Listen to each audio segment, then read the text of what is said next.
نحمده ونصلي على رسوله الكريم اما بعد فاعوذ بالله من الشيطان الرجيم بسم الله الرحمن الرحيم قال الله تعالى انما يخشى الله من عباده العلماء صدق الله وصدق رسوله النبي الكريم۔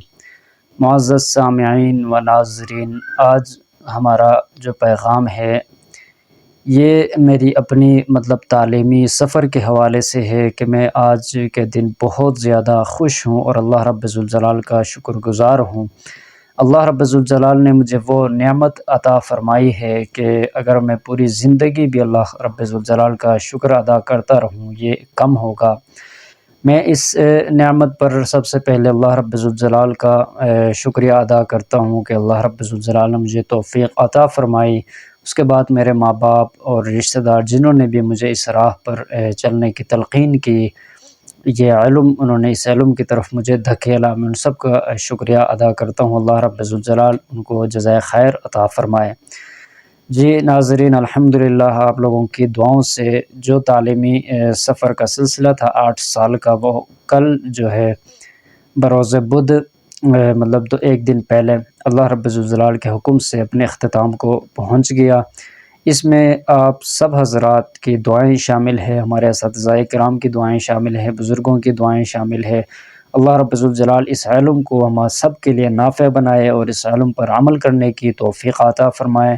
اس خوشی کے موقع پر میرے دل سے آپ سب حضرات کے لیے دعائیں نکل رہی ہیں۔ اللہ رب ذوالجلال تمام جملہ جتنے بھی بیمار ہیں سب کو شفائے کامل عاجلہ مستمرہ نصیب فرمائے، جتنے ضرورت مند ہیں سب کی جائز ضروریات و حاجات کو پورا فرمائے۔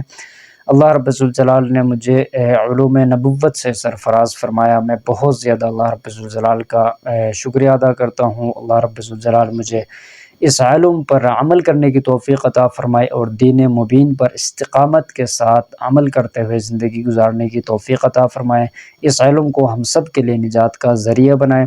اس خوشی کے موقع پر آپ حضرات کے سامنے ایک عمل لے کر حاضر ہوا ہوں۔ انشاءاللہ تعالی یہ ہمارے اساتذہ کرام کی طرف سے ہمیں نصیحت ہے، اگر آپ بھی اس کے اوپر عمل کریں گے بہت زیادہ انشاءاللہ تعالی آپ کو فائدہ ہوگا۔ سب سے پہلی بات یہ ہے کہ آپ کوئی بھی وظیفہ کرنا چاہے، کسی بھی مسئلے کے لیے، کسی بھی بیماری پریشانی کے لیے، کسی مقصد میں کامیابی حاصل کرنے کے لیے، اگر آپ کا دل چاہے کہ آپ کوئی وظیفہ کریں تو سب سے پہلے آپ نے 2 رکعت نفل نماز پڑھ کر اللہ رب ذوالجلال سے لازمی طور پر دعا مانگنی ہے کہ اللہ مجھے اس مشن میں کامیابی عطا فرما، اس بیماری سے مجھے نجات عطا فرما، اس مقصد میں مجھے کامیاب فرما۔ یہ دعا کرنے کے بعد 2 رکعت نفل نماز پڑھنے کے بعد اب وظیفہ کرے، جو بھی آپ کو وظیفہ ملے، لیکن وہ وظیفہ وہ کرے جو قرآن و حدیث کی روشنی میں ہو۔ تو اللہ رب ذوالجلال نے علوم نبوت سے ہمیں سرفراز فرما دیا۔ تو اب اس موقع پر میں آپ سب حضرات کے سامنے واضح کرنا چاہوں گا کہ انشاءاللہ تعالی ہمارے اس چینل پر جو بھی وظیفے آپ کو ملیں گے وہ قرآن و حدیث کی روشنی میں ہوں گے۔ کسی بھی ناجائز مقصد کے لیے ہم وظیفہ نہیں دیتے، جائز مقصد کے لیے ہمارے وظائف ہوتے ہیں۔ دوسری بات قرآن و حدیث کی روشنی میں ہوتے ہیں۔ اگر آپ وہ وظیفہ کریں گے آپ کو دنیا میں بھی اس کا فائدہ ہوگا، آخرت میں بھی فائدہ ہوگا۔ لیکن بعض ایسے وظائف ہوتے ہیں، ایسے منتر ہوتے ہیں کہ جن کا معنی نہ عامل جانتا ہے نہ جو عمل کرنے والا جو شخص ہے وہ جانتا ہے، تو اس وجہ سے دونوں گمراہی میں مبتلا ہو جاتے ہیں، دونوں گناہوں کا ارتکاب کر بیٹھتے ہیں، جس کی وجہ سے دنیا اور آخرت میں عتاب کا باعث بن جاتا ہے۔ لہٰذا ہمارے وظائف جو بھی ہے قرآن و حدیث کی روشنی میں ہم پوری ذمہ داری کے ساتھ آپ کو وظائف دیں گے، آپ ضرور اس کے اوپر عمل کریں، پوری ذمہ داری کے ساتھ دے رہے ہیں، انشاءاللہ تعالی اس کا فائدہ آپ کو بھی ہوگا ہمیں بھی ہوگا۔ تو جو بھی وظیفہ آپ کریں گے اس وظیفے سے پہلے بھی نماز پڑھے 2 رکعت نفل، اور اس وظیفے کے بعد بھی کہ یا اللہ میں نے اس وظیفے کو بطور وسیلہ اپنایا ہے، اے اللہ تو اس کو میرے لیے نجات کا یا اس کو میرے لیے کامیابی کا ذریعہ بنا۔ اب یہ دعا بھی کرے، انشاءاللہ تعالی اس میں آپ کو 100% کامیابی حاصل ہوگی۔ اس کے علاوہ جو حضرات بھی اس چینل پر آتے ہیں جو نئے ہیں ان سب حضرات سے گزارش ہے اس چینل کو آپ ضرور سبسکرائب کریں۔ محمد شکیل الحسینی نام سے یہ ہمارا چینل ہے، اس کو ضرور سبسکرائب کریں۔ ہم اس چینل پر مختلف قسم کے وظائف، مسائل اور بیانات جو ہے اسلامی بیانات جو ہے وہ اپلوڈ کرتے رہیں گے انشاءاللہ تعالی۔